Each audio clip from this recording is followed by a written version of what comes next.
يهده الله فلا مضل له ومن يضلله فلا هادي له ونشهد أن لا إله إلا الله وحده لا شريك له ونشهد أن محمدا عبده ورسوله أما بعد فأعوذ بالله من الشيطان الرجيم بسم الله الرحمن الرحيم والذين معه أشداء على الكفار رحماء بينهم تراهم ركعا سجدا يبتغون فضلا من الله ورضوانا صدق الله مولانا العظيم وصدق رسوله النبي الأمين المتين الرؤوف الكريم ونحن على ذلك لمن الشاهدين والشاكرين والحمد لله رب العالمين إلى يوم الدين. آیت مقدسہ پر کچھ گفتگو کرنے سے قبل انتہائی عقیدت و ادب و احترام کے ساتھ نبی کونین نور مجسم شفیع امم نبی آخر الزمان صلی اللہ تعالی علیہ وسلم کی بارگاہ مقدسہ عقیدت و محبت کے ساتھ درود پاک کرتے ہیں اللہم صلی علی سیدنا مولانا محمد وبارک وسلم صلاۃ و سلام علیک یا رسول اللہ صلی اللہ تعالی علیہ وسلم سرورہ شاہ کریمہ دستگیر اشرفہ حرمت روح پیمبر یک نظر گنسوئے نام غوث اعظم بابانے بے سر و سامہ مدد قبلہ دی مدد کعبی ما مدد قادریتم نعرے غوث اعظم میزنم نمن شاہ احمد رضا خان قطب عالم میزنم امام عشق و محبت سیدی سردار اعلی حضرت عظیم البرکت امام اہل سنت الشاہ امام احمد رضا خان قادری بریل علیہ رحمت و رضوان ارشاد فرماتے ہیں کہ نور کی سرکار سے پایا تو شعلہ نور کا، نور کی سرکار سے پایا دو شعلہ نور کا، ہو مبارک تم کو ذو نورین جوڑا نور کا، ہو مبارک تم کو ذو نورین جوڑا نور کا. بس اسی ایک شعر پر دیکھیں آپ، ورنہ امام عشق و محبت کی اگر صرف شان عثمان غنی رضی اللہ تعالیٰ عنہ پر اگر اشعار کی کڑیاں پیش کی جائے تو صرف وہی اشعار شان عثمان غنی رضی اللہ تعالیٰ عنہ میں ختم نہ ہو پائیں گے. آج 18 ذو الحجہ حضرت عثمان غنی رضی اللہ تعالیٰ عنہ کے مقدس وصال کی تاریخ کا دن ہے. حضرت عثمان غنی رضی اللہ تعالیٰ عنہ ہے کون جانتے ہیں آپ؟ شاید کہ یہ ہمارے بزرگ جانتے ہوں گے کہ عثمان غنی رضی اللہ تعالیٰ عنہ خلیفہ سوم صحابی رسول پر عظیم مرتبہ رکھنے والے حضرت عثمان غنی رضی اللہ تعالیٰ عنہ امیر المؤمنین رضی اللہ تعالیٰ عنہ ہیں. لیکن اکثر ہماری جوان نسل اس سے واقف نہ ہوگی کہ عثمان ہے کون. شاید و باید ہی ہمارے جوان طبقے کے اندر چند ساتھی ایسے نکل جائے جنہیں نام یاد ہوں گے خلفائے راشدین کے. یہ ہے ہماری زندگی کا ایک سرمایہ افسوس کرنے کے لیے. یہ حقیقت حال میں پیش کر رہا ہوں کہ ہماری قوم کے اندر نہ دین پڑھنے کی صلاحیت ہے، نہ دین پڑھنے کا شوق ہے، نہ طلب علم کی طرف آنے کی کوئی امیدیں نظر آتی ہیں، اور نہ کوئی ایسی راہ نکالنے کی کوئی سبیل نظر آتی ہے کہ یہ قوم اس راستے کی طرف آنے کی ذرہ بھر کوشش کرتی ہوئی نظر آئی. وجہ یہ ہے کہ مذہب اور دین کے احکام کو ہم نے اتنا ہلکا تصور کر لیا ہے کہ جیسے اس کی کوئی ہمیں ضرورت ہی نہیں ہے. یہ میں حقیقت پیش کر رہا ہوں ہماری قوم کی. کیوں؟ اس لیے کہ میں اس پر ایک سرسری بات پیش کروں گا، اس کے بعد میں حضرت عثمان غنی رضی اللہ تعالیٰ عنہ کی شان کے تعلق سے چند فضیلتیں اور آپ کے کارناموں کو میں پیش کرنے کی کوشش کروں گا. لیکن دیکھیں آپ کہ آخر ان صحابہ کرام علیہم الرضوان نے دین حقہ کی حفاظت کے خاطر آخر اپنی جانوں کو کیوں قربان کیا؟ اپنی دولتوں کو راہ خدا کے اندر ان مسافروں پر کیوں نچھاور کیا؟ جو اسلام کے سپاہی تھے ان کی خانہ بدوشی کی حالتیں دیکھ کر ان کے انتظامات کے لیے اپنے نجی مال سے آخر کیوں دروازے کھولے کہ لے جاؤ جتنا مال چاہے؟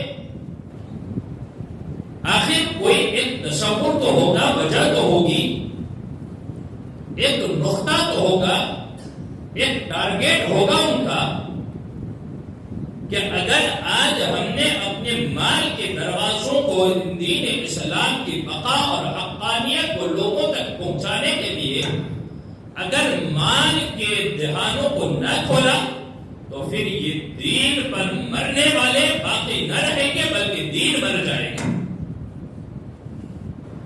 اور اسی دین کی حقانیت کو بچانے والے علماء کی آج ہماری نظروں میں کوئی قدر نہیں. یہ میں حقیقت حال قوم کی نگاہوں کے سامنے رکھ رہا ہوں. کوئی یہ نہ سمجھنا کہ میں اپنے لیے کوئی چیز پیش کر رہا ہوں کہ آپ ہماری قدریں کریں.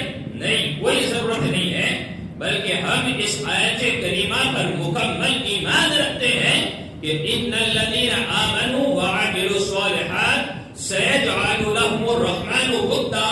نہ کسی کے اندر یہ ہمت ہے کہ کسی کو عزت دے سکے، نہ کسی کے اندر وہ دل رکھتا ہے کہ کسی کو محبت کے لیے نچھاور کر سکے، بلکہ میرے رب کی اس آیت پر ہمیں اتنا یقین ہے کہ ان الذین آمنوا وعملوا الصالحات، کہ بے شک جو ایمان لایا، نیک عمل کیا، سيجعل لهم الرحمن ودا، ان قریب رحمان اپنی طرف سے لوگوں کے دلوں میں اس کی محبت کو پیدا فرما دے گا. کسی کو محبت کروانے کی ضرورت نہیں ہے، لیکن آج قوم نے ایک حافظ قرآن، عالم دین، امام مسجد کا ہو یا پھر وہ اذان دینے والا ہو، اس کی قدر ان کی نگاہوں کے اندر اتنی ہلکی ہو چکی ہے کہ جیسے کہ ایک نوکر دکان پر کام کرتا ہو اور ایک مسجد کا امام امامت کرتا ہو. یہ حقیقت حال ہے ہماری. میں ایسے ہمارے سینکڑوں دوست گنوا سکتا ہوں جو الحمدللہ پائے کے علماء میں ان کا نام شمار ہوتا ہے، لیکن کرتے کیا ہے؟ یا تو وہ مکمل طور سے اپنا ایک کاروبار قائم کیا، چند علماء کو اپنے نیچے رکھا اور ان کی تنخواہیں پوری کرتے ہیں. کیوں؟ اس قوم کے امیروں نے ان علماء اور حفاظ کی قدر کو اتنا ہلکا سمجھا کہ بس یہ تو ایک مولوی ہے، نماز پڑھا سکتا ہے، اس کے سوا کچھ نہیں ہے. ایک حافظ ہے، مدرسے میں جا کر وہ چند بچوں کو پڑھائے گا، اس کے سوا کچھ نہیں ہے. میں آپ کو سمجھاتا ہوں کہ یہ دین کیا ہے. اور یاد رکھیں، جن لوگوں نے دین کے پیچھے اپنے وقت کو لگایا، جن لوگوں نے اپنی دولتوں کو، اپنے سرمایوں کو دین کے نام پر خرچ کیا، وہ کبھی بھی رزق حلال ان کے دروازوں پر تنگ نہیں ہوا ہے، بلکہ ہمیشہ برستا ہوا نظر آیا ہے. یہ بھی ہم نے دیکھا ہے. کیوں کہ ان کے دل ایک عالم دین، حافظ قرآن، خادم دین کے لیے اور دین و مذہب کے لیے اتنے کشادہ کیے کہ مولا کریم نے اپنی طرف سے رزق حلال کے دروازے ان پر کشادہ فرما کیے. جانتے ہیں آپ، آج اٹھائیں فہرست اٹھائیں آپ، میں دور کی بات نہیں کرتا، یہی کے امیروں کی بات کرو تو مجھے بتائیں ان روسا کے اندر، ان عمرہ کے اندر، ان امیروں کے گھروں کے اندر ان کے اولادوں میں کون حافظ قرآن ہے، کن کی بچیاں عالمہ ہیں؟ وجہ کیا ہے نہیں بنانے کی؟ کیونکہ صبح سے شام تک پوری زندگی اس نے دیکھا ہے کہ امام کی تنخواہ کتنی ہوگی، مدرسے میں پڑھانے والے کی تنخواہ کتنی ہوگی، اس کو کیا دیا جائے گا، یہی گردش کرتا ہے۔ اگر ایک عالم کی تنخواہ اگر 25-50 ہوتی نا تو کوئی ڈاکٹر نہ بناتا، کوئی انجینئر نہ بناتا، بلکہ فہرست لگی ہوتی کہ میں بھی اپنے اولادوں کو حافظ قرآن بناؤں گا۔ لیکن یاد رکھو یہ دولت دنیا کے اندر رہ جائے گی، لیکن جس گھر کے اندر حافظ قرآن ہوگا نا، میں اس کی صرف ایک فضیلت ذکر کر کے آگے چلوں۔ نبی آخر الزمان صلی اللہ علیہ وسلم نے کیا فرمایا کہ وہ حافظ قرآن اپنے گھروں کے کئی لوگوں کی ایسوں کی بخشش فرمائے گا جن پر جہنم واجب ہو چکا تھا۔ اور وہ حافظ قرآن اگر کسی قبرستان سے گزر جائے، صرف کچھ پڑھا نہیں، اس کے گزرنے کی برکت سے اللہ اس قبرستان سے عذاب کو اٹھا لیتا ہے۔ یہ دولت کی ضرورت نہیں ہے، بلکہ جو رب نے اس کے سینے میں اپنی مقدس کتاب کو سمو دیا ہے، اگر تم نے اس کی قدر کر لی، یاد رکھو دنیا بھی کامیاب ہو جائے گی، آخرت بھی کامیاب ہو جائے گی۔ اسی کو دیکھ امام اس کو محبت نے کیا فرمایا ہے کہ حضرت عثمان غنی کی شان کو دیکھا۔ حضرت عثمان غنی رضی اللہ تعالیٰ عنہ کون ہے؟ حضرت عثمان غنی صحابی رسول ہے، جنتی ہے، امیر المؤمنین ہے۔ نبی پاک علیہ السلام نے اپنی دو شہزادیاں ایک کے بعد ایک حضرت عثمان کے نکاح میں عطا فرمائی ہیں۔ بلکہ آپ تاریخ پڑھیں تو ایک روایت کے مطابق جب دونوں مقدس بیویوں کا انتقال ہوا تھا تو اس وقت ایک کے بعد دوسری کا انتقال ہوا۔ حضرت ام کلثوم رضی اللہ تعالیٰ عنہ کا جب انتقال ہوا نا تو اس وقت نبی پاک علیہ السلام کی اس بات کو تاریخ کے حوالے سے میں پیش کروں، سرکار نے فرمایا تھا عثمان اگر میری 40 بیٹیاں ہوتی تو ایک ایک کر کے تمہارے نکاح میں پیش کر دیتا۔ یہ کتنی عظیم فضیلت ہے، بلکہ حضرت آدم سے لے کر ہمارے حضرت عیسیٰ تک اور ہمارے آقا علیہ السلام تک کوئی ایسا بندہ نہیں ہے سوائے عثمان کے جس کے نکاح میں نبی کی 2 شہزادیاں دی گئی۔ یہ صرف شرف اللہ نے حضرت عثمان غنی رضی اللہ تعالیٰ عنہ کے مقدر میں عطا فرمایا تھا۔ اسی لیے تو میرے امام فرماتے ہیں کہ نور کی سرکار سے پایا 2 شعلہ نور کا، نور کی سرکار سے پایا 2 شعلہ نور کا، وہ مبارک تم کو ذوالنورین جوڑا نور تھا۔ اسی لیے حضرت عثمان ذوالنورین رضی اللہ تعالیٰ عنہ کو ذوالنورین 2 نور والا اسی لیے کہا جاتا ہے کہ حضور علیہ السلام نے اپنے جگر کے ٹکڑوں کو ایک کے بعد ایک ان کے نکاح میں پیش کیا، اور کیا یہ کافی تھا؟ بلکہ حضور علیہ السلام کی اس بات کو جب دیکھیں کہ سرکار نے ایسی تو نہ فرمایا ہوگا، شاید عثمان نے کیا حضور علیہ السلام نے یہی فرما کر عثمان غنی کی شان کو بلند فرما دیا کہ عثمان اگر میری 40 بیٹیاں ہوتی تو ایک ایک کر کے تمہارے نکاح میں پیش کر دیتا۔ آخر وجہ کیا تھی؟ دیکھیں آپ یہ تو فضیلت ہیں، لیکن اب آگے آئے تو حضرت عثمان غنی رضی اللہ تعالیٰ عنہ نے اسلام تو پہلے سے قبول کر لیا تھا، پہلے سے آپ اسلام کو قبول کر چکے تھے، اور یہ بھی ایک دوستی کا سلسلہ ہے۔ حضرت عثمان غنی رضی اللہ تعالیٰ عنہ کی حضرت ابو بکر صدیق سے دوستی تھی، یہ بھی یاد رکھیں۔ دوستی پر جو ہمارا موضوع تھا اس میں ایک بات سمجھاتا ہوں کہ حضرت ابو بکر نے ہی دعوت دی تھی اسلام کے حضرت عثمان کو، اور آپ کی دعوت ہی پر حضرت عثمان نے لبیک کہتے ہوئے اسلام کے دامن کو قبول کر لیا. یہ دوستی تھی، دوستی. ہماری دوستیاں صرف چند سکوں کی ہے، اس کے سوا کچھ نہیں. حضرت عثمان رضی اللہ تعالیٰ کی سخاوت کی بات کریں. آپ تیسرے خلیفہ، پہلے حضرت ابوبکر، دوسرے حضرت عمر اور تیسرے حضرت عثمان غنی رضی اللہ تعالیٰ. حضرت عثمان غنی رضی اللہ تعالیٰ کی سخاوت کتنی ہے، اس پر دو باتیں میں پیش کروں.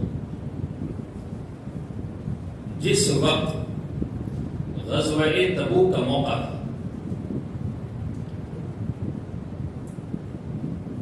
کھانے کے لیے کچھ نہ تھا صحابہ کے پاس. صحابہ کے پاس کھانے کے لیے کچھ نہ تھا، اور سرکار نے اعلان فرمایا تھا کہ اسلام کی بقا اور حفاظت کے خاطر آج میدان جنگ کی طرف نکلنا ہے. کسی نے یہ نہ کہا تھا کہ ہمارے پاس کھانے کے لیے نہیں ہے، کسی نے یہ نہ کہا تھا کہ ہمارے پاس تو پیسے بھی نہیں ہیں، کسی نے یہ تک نہ کہا تھا کہ ہماری اولادیں یتیم ہو جائے گی، بلکہ نبی پاک علیہ السلام کے اعلان پر تمام حاضر ہو چکے تھے، اور اس میں حضرت عثمان غنی بھی موجود ہے. صحابہ کے پاس کھانے کے لیے کچھ نہ تھا.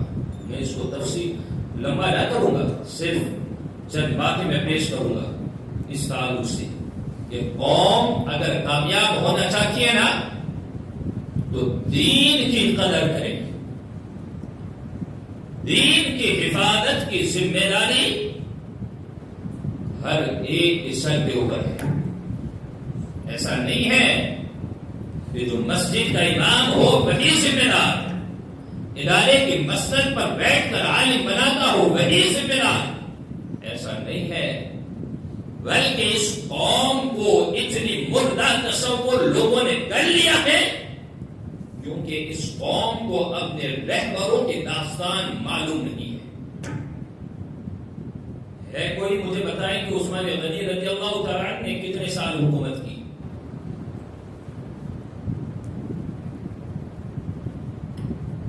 اللہ ماشاء اللہ. آپ کتنے سال تک، اور پھر آپ کو کیسے شہید کیا گیا؟ کیا کوئی بتا سکتا ہے؟ اللہ ماشاء اللہ چند ہوں گے جو بتا سکیں، ورنہ یہاں سرمایہ دار کو بھی کھڑا کیا جائے نا تو انہیں معلوم نہ ہوگا کہ عثمان کے داستان غم کیا ہے.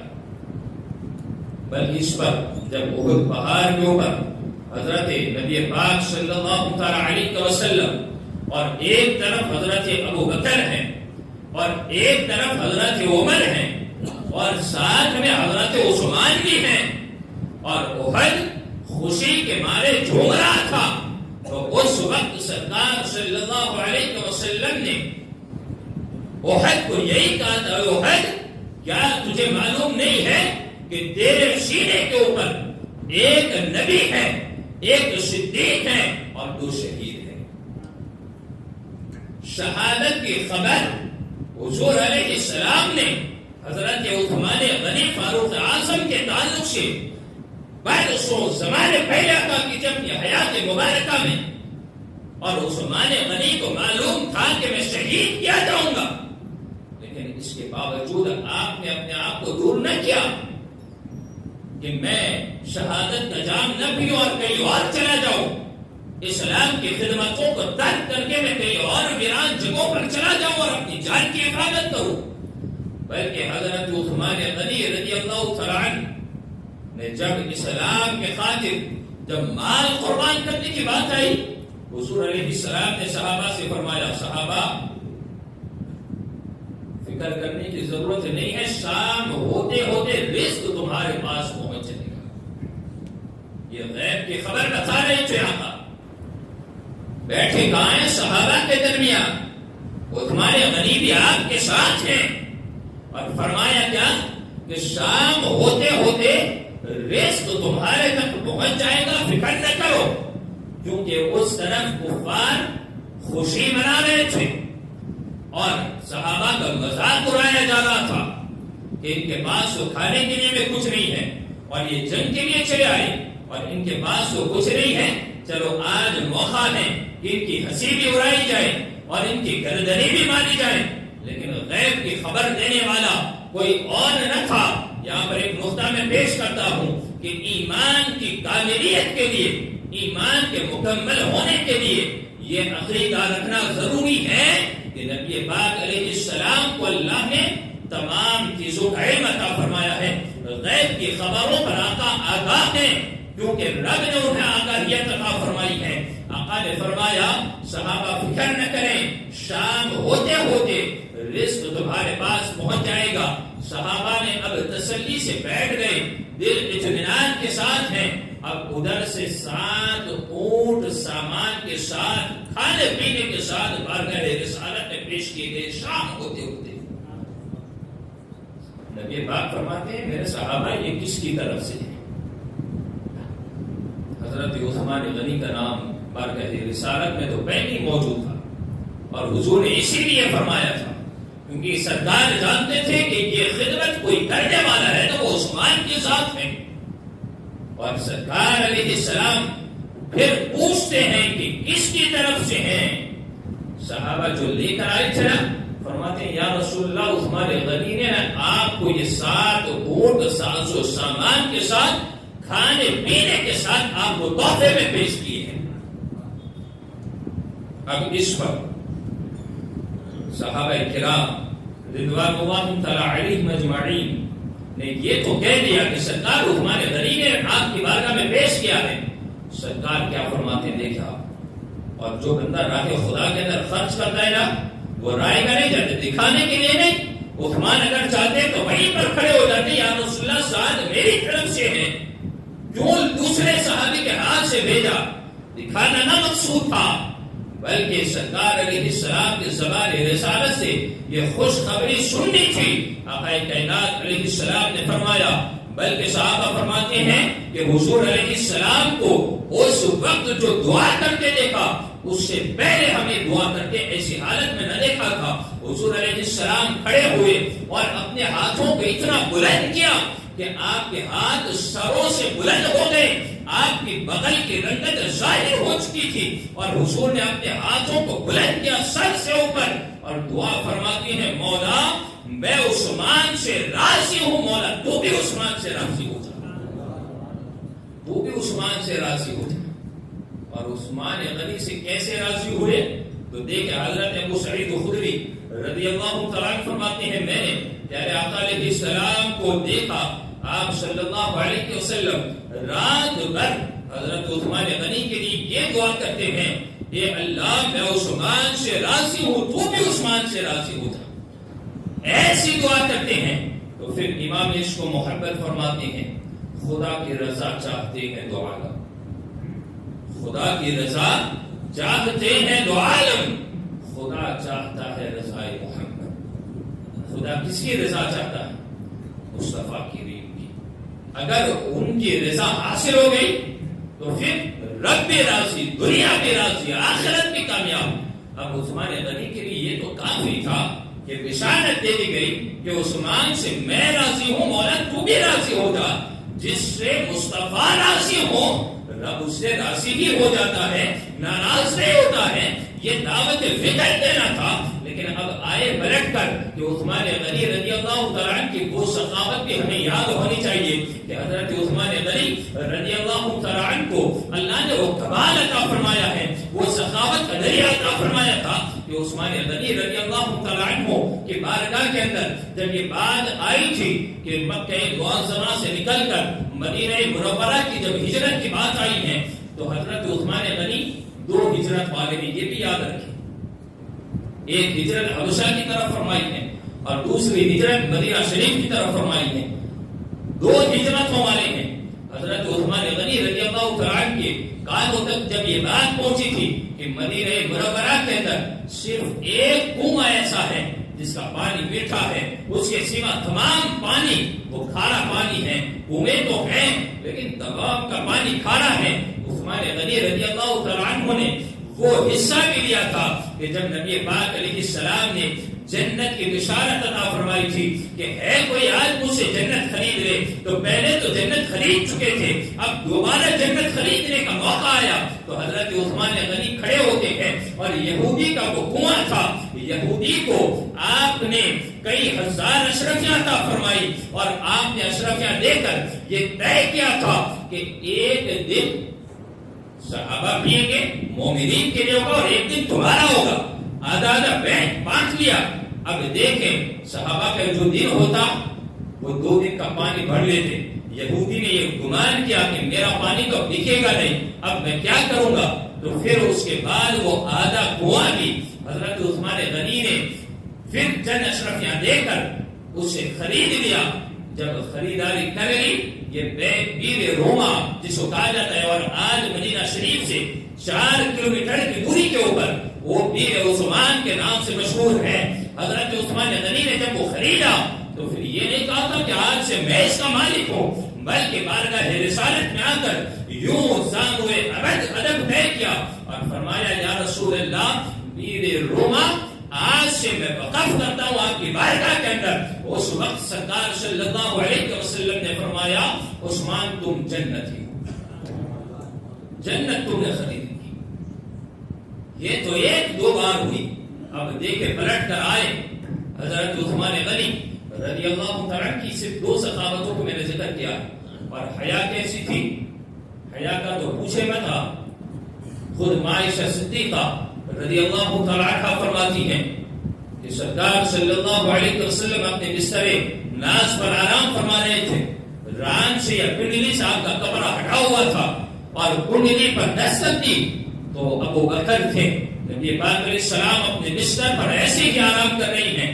آپ نے حرکت نہ کی، آپ نے وہ کپڑا بھی نہ ہٹایا، اور ابو بکر کو اجازت دے دی چلے آؤ۔ ابو بکر آگے بیٹھ گئے، دوبارہ پھر دستک ہوئی، جناب عمر تھے، عمر کو بھی بلا لیا، سرکار نے کپڑا نہ ہٹایا، نہ اس کو کوئی حرکت دی ہے، پھر بیٹھ گئے، اور پھر دستک آتی ہے 3ری مرتبہ تو حضرت عثمان ذوالنورین ہے، سرکار علیہ السلام آپ کے استقبال کے خاطر اپنے بستر سے کھڑے ہوتے ہیں، اپنے کپڑے کو سیدھا کیا، اور پھر بیٹھنے کے بعد پھر کہا عثمان کو اب آنے دو۔ یہ ماجرا دیکھا عائشہ نے، عائشہ دیکھ رہی ہے، پورا منظر دیکھ لیا، اور جب تمام یہ 3 ساتھی چلے گئے عائشہ سے رہا نہ گیا۔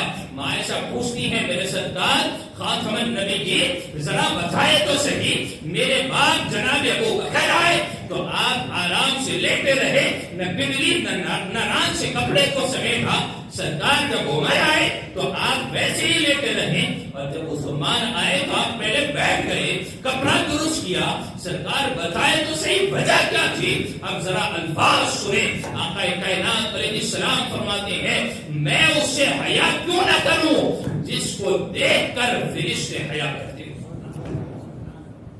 وہ با حیا عثمان غنی رضی اللہ تعالیٰ عنہ، اتنی خدمت دین کے خاطر کرنے والا، لیکن پھر بھی بلوائیوں نے آپ کو شہید کر دیا ہے۔ جانتی ہاں حضرت عثمان غنی رضی اللہ تعالیٰ عنہ پر میں اس پر لمبا تبصرہ نہیں کرتا، بس چند اہم باتیں میں پیش کر رہا ہوں کہ سخاوت بھی ہوں، دولت وہ نہ مانگے جو قارون کے خزانے سے ملتی ہو، دولت وہ مانگا کرے جو عثمان غنی کے سخاوت کا حصہ ملے، ورنہ وہ دولت کسی کام کی نہیں ہے، بلکہ اکثر و بیشتر ایسے روزہ یا ایسے عمرہ کی فہرستیں ہیں۔ جیسے میں نے درس قرآن گزشتہ کل کہا تھا کہ قرآن کو تو مان لیا، لیکن جو قرآن پر عمل کرنا تھا اس قوم نے عمل نہیں کیا ہے۔ زکوٰۃ دینا بھی اس قوم پر بھاری نظر آتا ہے۔ دین کے خاطر ہوں یا کسی اور چیز کے خاطر، خدا حضرت عثمان غنی کی سیرت کو دیکھیں آپ، حضرت عثمان غنی رضی اللہ تعالیٰ عنہ پر پانی کو بند کیا گیا تھا، جانتے پانی بند کر دیا گیا تھا، بلوائیوں نے اتنا سخت محاصرہ کیا تھا، گراؤ کیا تھا کہ حضرت عثمان غنی کو اپنے گھر سے نکلنا دشوار تھا۔ نکلنا دشوار تھا. آپ نے جب اپنے مکان کی چھت سے چڑھ کر دیکھا سخت بہرا تھا, آپ نے آواز دی تم میں علی ہے؟ جواب ملا نہیں ہے. بولے طلحہ ہے؟ بولے نہیں ہے. تو پھر حضرت عثمان غنی نے فرمایا, جب صحابہ کے نام ذکر کیے اس کے بعد فرمایا علی کو جا کر خبر کو پہنچاؤ کہ وہ مجھ تک پانی کو کوئی بندوبست کر کے مجھ تک پہنچا دے. کیسی آزمائش تھی؟ کیا ہے ایسی آزمائش ہے ہماری؟ ہماری تو کوئی آزمائش نہیں ہے, مفت میں یہ دین ملا ہے نا. عثمان غنی رضی اللہ تعالیٰ عنہ پر پانی بند تھا, پانی نہیں ملا. اور جب حضرت علی رضی اللہ تعالیٰ عنہ تک یہ بات پہنچا, آپ نے 3 مشکیزیں بھر کے بھیجے تھے, وہ آپ تک مکمل نہیں پہنچے تھے. حضرت علی نے جب دیکھا تھا کہ حضرت عثمان کی جان کو اب خطرہ ہے, تو آپ نے اپنے دونوں شہزادے حضرت امام حسن اور امام حسین کو تلواریں دے کر یہ کہا تھا کہ عثمان کے دروازے پر تمہیں پہرا دینا ہے, اب تم نے یہاں سے ہٹنا نہیں ہے. حضرت عثمان غنی رضی اللہ تعالیٰ کے پاس سوائے آپ کی اہلیہ حضرت نائلہ رضی اللہ تعالیٰ عنہ اور حضرت عثمان صرف 2 ہی وہاں پر تھے, اس کے سوا کوئی تیسرا نہ تھا. یہ ایسی قید و بند کی آخری زندگیاں گزری ہے لمحات کی.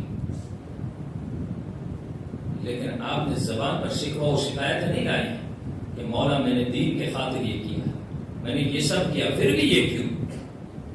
حالانکہ سرکار علیہ السلام نے شہادت کی خوشخبری پہلے ہی سنا دی تھی, اور اس کو آپ پینا بھی چاہتے تھے کہ شہادت کا جام پیا جائے.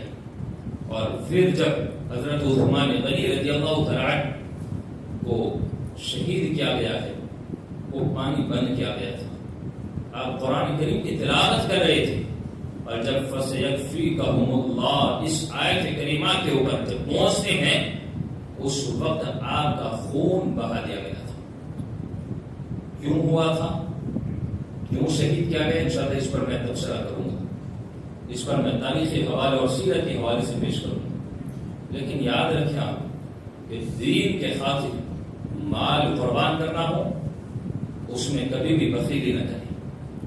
اور دین کی بقا کے خاطر اگر اولادوں کو دین نہ پڑھایا اور اتنا علم نہ دیا کہ جس سے حلال و حرام میں تمیز نہ ہو سکے, وہ گھر کبھی خوشحال نہ ہوگا, وہ ہمیشہ بربادی کے دہانے پر جا کر کھڑا ہوتا ہے. دین کی طرف آئے, دین کو سمجھے, اور ادھر ادھر کے معاملات میں نہ پڑے. قوم تو ادھر ادھر میں بھٹک چکی ہے ہماری. خدا ایمان کی حفاظت کرے, عقیدے کی حفاظت کرے. اللہ کریم ہم سب کو حضرت عثمان غنی رضی اللہ تعالیٰ عنہ کی سیرت پر عمل کی توفیق عطا فرمائے, ہر چھوٹے بڑے گناہ سے بچنے کی توفیق عطا فرمائے. دوران گفتگو عبداللہ شہمن لفظ معنی کوئی خطا ہوئی ہے, اللہ کریم کی بارگاہ میں توبہ کریں. استغفر اللہ ربی من کل ذنب و اتوب